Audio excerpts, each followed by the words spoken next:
हाय, आपका स्वागत है एक्सपेंडली चैनल में। आज हम एक ऐसी स्टोरी एक्सप्लेन करने वाले हैं जिसका नाम मर्डरर है। यह मूवी 2014 में आई होती है। यह मूवी इसलिए एक्सप्लेन कर रहा हूँ क्योंकि मैंने यूट्यूब पर देखा कि इस मूवी को किसी ने एक्सप्लेन नहीं किया था, तो मैंने सोचा क्यों ना इस मूवी को हम एक्सप्लेन कर दूं। इसलिए मैं ये मूवी को एक्सप्लेन करने जा रहा हूँ। इसमें यह दिखाया गया है कि एक लड़का अपनी गर्लफ्रेंड के लिए अपने डैड को मार देता है। चलिए स्टार्ट करते हैं। मूवी की शुरुआत होती है, हम दो कपल को देखते हैं जो फिजिकल रिलेशनशिप कर रहे होते हैं। तभी एक आदमी आता है और उन दोनों को बहुत ही बेरहमी तरह से मार देता है। यह आदमी उन दोनों को क्यों मारता है, यह हमें जानने के लिए हमें मूवी में जाना पड़ेगा। ऐसे तो यह मूवी का इंट्रो था, मतलब मूवी अभी शुरुआत हुई है। चलिए आगे बढ़ते हैं और पता करते हैं कि ये दोनों कौन थे। और इसके बाद सीन शिफ्ट होता है, हम एक लड़के को देखते हैं जो स्कूल से आ रहा होता है। उसका नाम यंगहू होता है। उसको कुछ लड़के परेशान कर रहे होते हैं और उसके बैग पर कुछ लिख दिए होते हैं। वो लड़का नदी के किनारे जाता है और उस अच्छे को मिटकाने की कोशिश करता है। तभी उस लड़के को एक लड़की दिखाई देती है जो येलो कपड़ा पहने हुए थी। तभी ब्रिज के ऊपर से एक औरत बोलती है कि क्या तुमने किसी लड़की को देखा। वो बोलता है कि मैंने किसी लड़की को नहीं देखा, और वो औरत वहां से चली जाती है। फिर लड़का देखता है कि वो लड़की वहां से चली जाती है। जब वह ब्रिज पर चढ़ रही होती है तभी उसका पैर फिसल जाता है और वो गिर जाती है। फिर वो लड़की वहां से चली जाती है। इसके बाद लड़का अपने घर जाता है। वहां उसके पिता कुत्ते पालते हैं। इसके बाद वो लोग खाना खाते हैं। इनकी फैमिली में दो ही लोग होते हैं, वो लड़का तथा दूसरे उसके पिता होते हैं। लड़का पेंटिंग करता है। वैसे तो एक बहुत ही बड़ा वो आर्टिस्ट है। के बाद वो स्कूल जाता है जहाँ उसकी टीचर एक लड़की को लाती है। वह वही लड़की होती है जो यंगहू को कल ब्रिज के पास में मिली थी। उसका इस स्कूल में न्यू एडमिशन होता है। इसके बाद कुछ लड़के उस लड़की को चिढ़ाते हैं। उसके बाद सीन शिफ्ट होता है।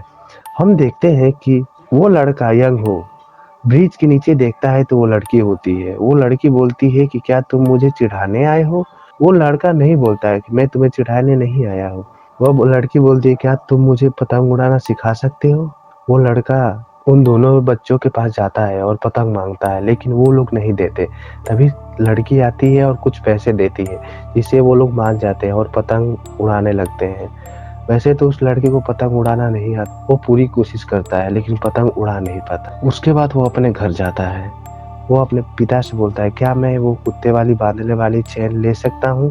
वो कहते हैं हाँ क्यों ना, ले जाओ। और वो लेकर वहां से चला जाता है। वो चैन किस लिए लेकर जाता है वो हमें आगे पता चलेगा।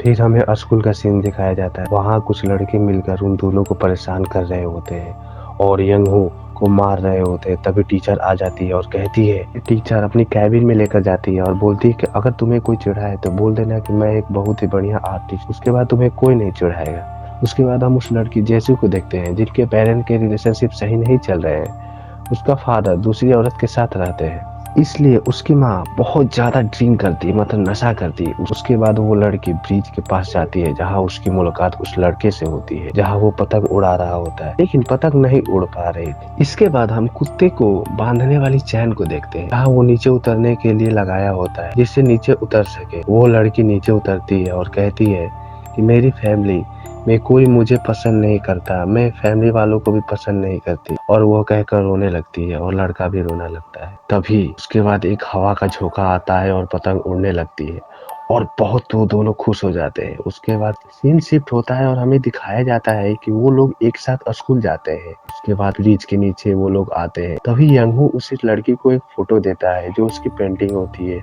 जो उसने आर्ट किया होता है। वो लड़की सोचती है कि इसमें बर्फ क्यों है। वो बताता है कि बर्फ मेरी माँ को पसंद थे, इसलिए वो बर्फ बनाता है। उसके बाद हम जेसू को देखते हैं जो उसे फोन आता है और कोई कहता है कि तुम्हारी मतलब जो भी औरत है, एक औरत है जो नशा की होती है, वो अजीबोगरीब बातें कर रही होती है। अब जो भी हो उस लोकेशन पर आने के लिए कहता है और वो लोकेशन भेज देता है। वह अपनी माँ को लेने के लिए वहां पहुंच जाती है। तभी आते समय एक जीप दिखाई देती है। तभी उस जीप में से एक आदमी बोलता है कि तुम लोग मेरी गाड़ी में बैठ जाओ। वो लोग कहते हैं कि नहीं, मैं हम लोग अकेले चले जाएंगे।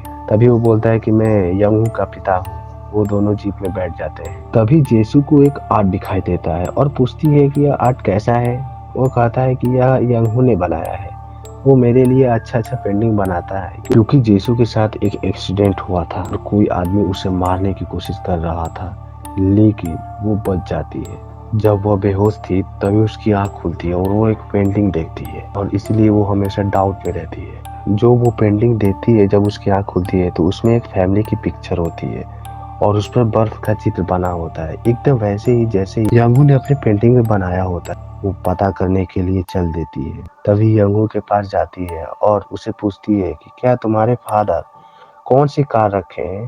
तभी वो बताता है कि मेरे पिता एक पहले कार रखे हुए थे। इसका कलर वो लड़की बताती है, क्या वे ये कलर की थी। वो बोलता है कि तुम्हें कैसे पता। वो बोलता है कि क्या उसमें भी तुम्हारी पेंटिंग होगी। वो बोलता है हाँ। तभी वो लड़की कहती है, क्या मैं वो पेंटिंग देख सकती हूँ। वो पेंटिंग देखने के लिए ब्रिज के नीचे लेकर जाता है। तभी योंगहू उसे बहुत सारी पेंटिंग ला कर देता है। फिर वो जेसु बोलती है कि क्या मैं इस पेंटिंग को अपने घर ले जा सकती हूँ। वो बोलता है क्यों ना, तुम लेकर जाओ। वो घर लेकर जाती है। वो एक एक करके पेंटिंग को देखती है। तभी उसे याद आता है कि यही वही पेंटिंग थी जो उसने कार में देखी होती है।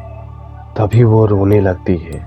यंगू के पिता ने ही उसे मारने की कोशिश की। उसके बाद हम जेसू को देखते हैं जो उस पेंटिंग देने के लिए उस ब्रिज के नीचे जाती है। तभी उसके स्कूल के लड़के पकड़ लेते हैं, उन दोनों को परेशान करते हैं, मारते हैं। तभी यंगू चाकू निकालता है और उस लड़के के मुंह पे कट लगा देता है, इससे उसे खून बहने लगता है। वो लोग वहां से चले जाते हैं। वो लड़की भी वहां से चली जाती है जिसका नाम जेसू होता है। उसके बाद हम सुबह देखते हैं जहाँ उस लड़के के पेरेंट्स आए होते हैं और शिकायत लाए होते हैं कि तुम्हारे बेटे ने मेरे बेटे को मारा है। यह देखकर कि पिता रोने लगते हैं और कहते हैं कि मेरा बेटा ऐसा कर ही नहीं सकता, वो ऐसा काम कर ही नहीं सकता, और रोने लगते हैं जोर जोर से और गुस्सा हो जाते हैं। उसके पिता यंगहू के पास जाते हैं और पूछते हैं कि क्या तुमने उस लड़की के लिए ये सब किया। तभी यंगहू बताता है कि नहीं, मैंने उसके लिए नहीं किया। कुछ लड़के मुझे आए थे और हम दोनों को परेशान कर रहे थे, इसीलिए मैंने उन दोनों को चाकू मार दिया। तभी वो बोलते हैं कि तुम उस लड़की से मिलने नहीं जाना है, तुम यहीं पे रहोगे।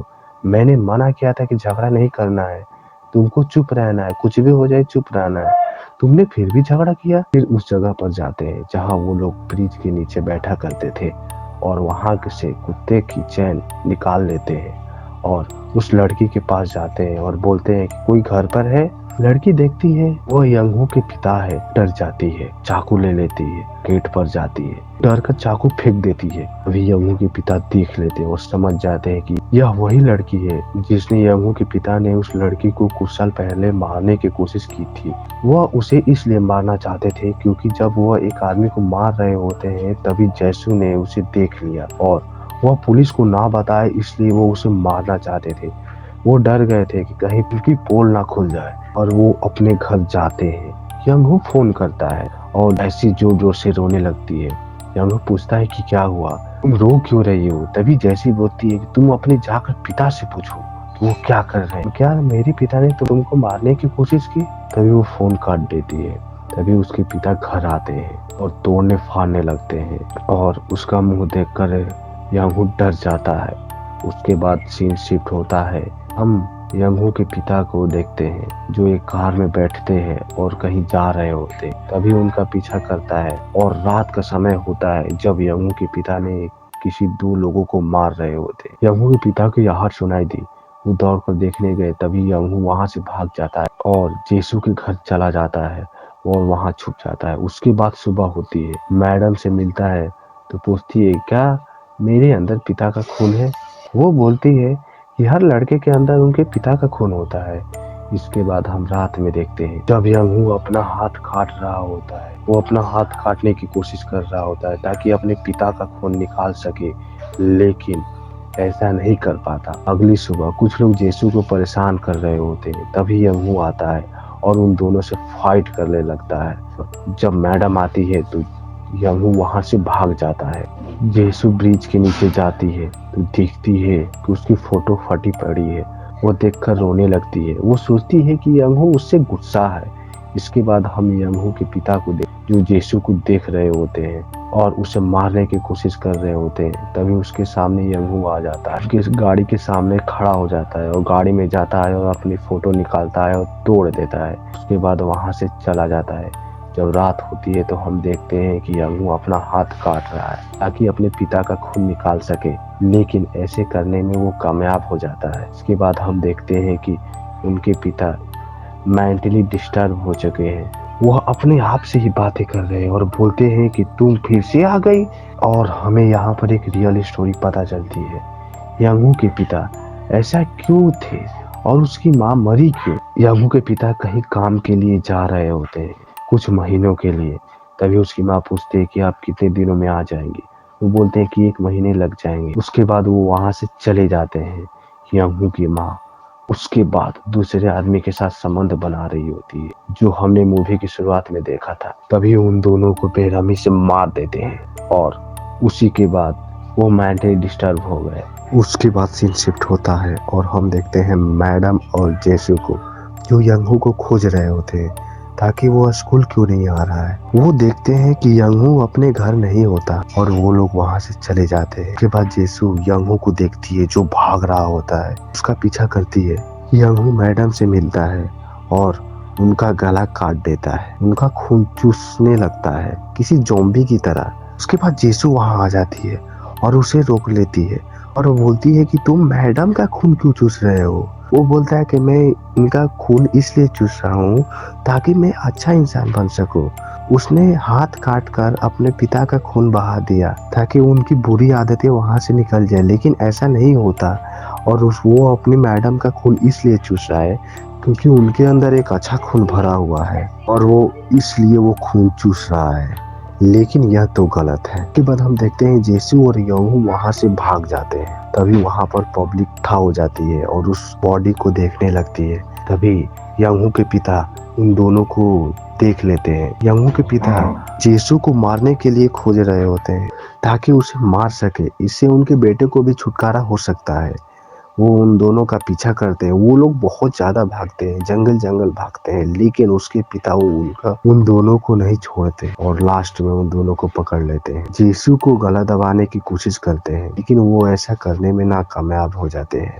यंगहू चाकू निकालता है और अपने पिता को मार देता है, जिससे उनके पिता की मृत्यु हो जाती है। वैसे तो उसने अपने पिता को मारा सही नहीं था और उसने जो किया वो भी सही नहीं था। उसके बाद वो दोनों वहां से भाग जाते हैं और खूब रो रहे होते हैं। उसके बाद ये स्टोरी यही खत्म हो जाती है। आपको ये मूवी कैसी लगी? वैसे तो आज ऑडियो थोड़ा डिस्टर्ब था। मिलते हैं नेक्स्ट वीडियो में, तब तक के लिए बाय बाय।